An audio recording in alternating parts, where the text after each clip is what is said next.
Olá, alunos, continuando nossos estudos sobre o Egito e Cush, segunda parte, que vai da página 72 a 78. Vamos falar da sociedade, poder e da religiosidade, ou da religião nessa parte. As últimas falas da primeira parte, nós falamos da conquista dos egípcios no novo império, expulsão dos Ixos e a conquista de outros povos. O próprio reino de Cush, conquista da Palestina, da Síria, né, da Fenícia e da Mesopotâmia. Aqui vamos falar da sociedade. Sociedade e poder. Nesta sociedade, o indivíduo nascia e morria pertencente ao mesmo grupo, ou seja, tinha pouca chance de mudar de um grupo para o outro. Um exemplo muito claro, a pessoa considerada mais humilde, cara dos camponeses. Nascia camponês e ia morrer camponês, só um exemplo. Agora o faraó. O faraó é o governante máximo, né? O governante maior do Egito. E para entendermos, para chegarmos no que nós queremos falar do faraó, sobre a questão aqui, por exemplo, das pirâmides. No Egito, desde o mais humilde até o poderoso faraó, todos eles acreditavam na existência de uma vida após a morte. E é por isso que os faraós vão construir túmulos imensos. O caso das pirâmides, né?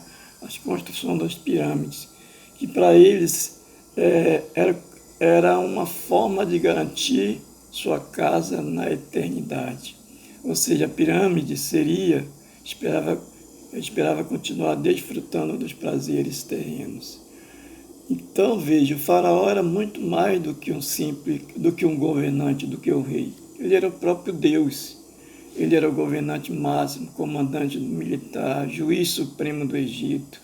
Ele era dono de todas as terras do Egito, recebia imposto e acumulava riqueza. Aqui no Egito até hoje tem 3 grandes pirâmides famosas que ainda existem, que é a pirâmide de Quéops, Quefre e Miquerinos, edificadas com essa proposta de que eles acreditavam na existência após a morte. Passando aqui para a página 73, nós vamos falar exatamente agora de 2 grupos, né, os altofuncionários e sacerdotes. Os altofuncionários, eles eram, depois do faraó, eles eram representantes, né, autoridades, principalmente aqui o vizir, maior autoridade depois do faraó, e os escribas também. O vizir comandava a polícia, justiça, arrecadação de impostos em todo o império. O vizir é uma espécie de governador. Os escribas, então são 2 grupos influentes aqui, o vizir e os escribas. Os escribas, posição de destaque, eles também ocupavam posição de destaque. Era como se fosse a importância, porque os escribas sabiam escrever, eles aprendiam para isso, trabalhavam para o Estado, para os templos religiosos, para o exército. Eles eram preparados, estudavam 5 anos, estudavam o quê? Cálculo, leitura e escrita. E o que eles faziam, os escribas? Controlavam toda a vida econômica do Egito, áreas cultivadas, rebanho, volume das colheitas, impostos arrecadados. Eles faziam um registro de toda a riqueza do Egito. Aqui embaixo nós vamos ver aqui o caso dos sacerdotes, que era o responsável pela religião, executava os serviços religiosos, administrava os templos e também conseguiu ficar ricos, tornavam muito ricos, graças às oferendas feitas pela população. Então aqui nós falamos desses grupos importantes no Egito. Aqui na página 74, nós não vamos entrar em detalhes, vocês podem aprofundar. Na página 75, nós vamos falar de artesãos, comerciantes e militares. Os artesãos poderiam ser carpinteiro, ferreiro e joalheiro. Veja, artesão, a característica dele era produzir algo em madeira, fazer um brinquedo, móveis, barcos.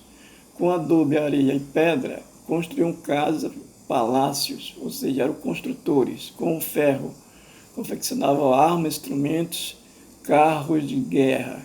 Com papiro, produziam papel e muitos outros objetos.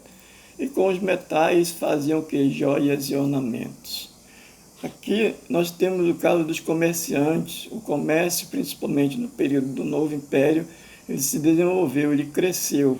E o comércio interno, tanto interno como externo, alcançou esse crescimento, esse desenvolvimento. Por isso, produziu muita riqueza dos comerciantes.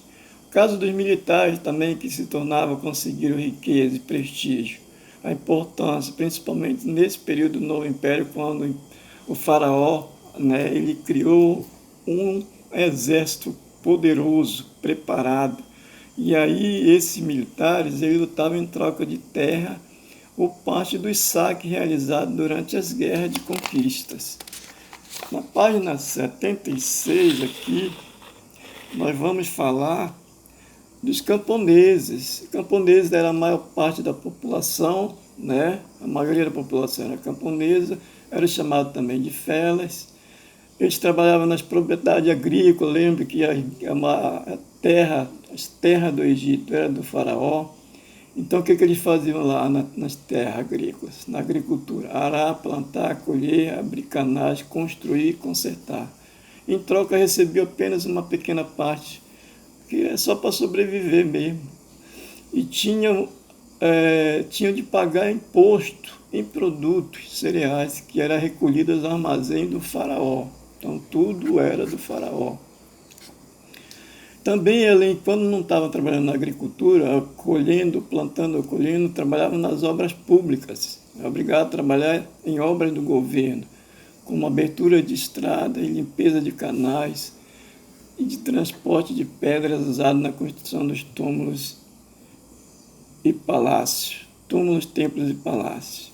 Os escravos eram prisioneiros de guerras, geralmente prisioneiros de guerra, fazendo trabalho mais pesado, perigosos nas minas, pedreiras e grandes obras. Então, aqui é a sociedade, né? A sociedade que nós analisamos. Na página 77, nós vamos falar exatamente da religião, da religiosidade dos egípcios. E eles eram o quê? Politeístas. Como eles acreditavam na vida após a morte, né? Eles eram politeístas, acreditavam em vários deuses. Entre os mais destacados é o Amon-Ra, criador do universo e dos deuses. Então era o Deus Supremo. Osíris, Deus da vida após a morte. Ísis, irmã e esposa de Osíris. E Horus, o filho deles. Seus deuses eram representados, a representação dos deuses era por forma humana e animal e forma animal. Os egípcios acreditavam na existência de uma vida após a morte. Aqui tem exatamente vestígios, né, imagens, por exemplo, aqui de Ísis. Aqui tem dizer para você estudar com mais profundidade, né? Ainda falando da religiosidade, quando a pessoa morria no Egito, ele ia ser julgado por Osíris. Se ele fosse absorvido, a alma podia reocupar o corpo. E aí está a importância da mumificação. O corpo tinha que estar preservado, conservado para receber a alma de volta. Os egípcios acreditavam nisso, né? E depois tinha todo um cerimonial para o enterro. A múmia transformava o corpo numa múmia, que era colocado em sarcófago, depois levou na funerária. Lá costumava se deixar vários objetos, joias, armas, alimentos, né? Que teriam grandes utilidades para o morto. Os egípcios acreditavam nisso. A riqueza e a variedade de objetos dependia das condições de cada um. Aqui um exemplo que os arqueólogos encontraram: o túmulo do faraó Tutankhamon, né?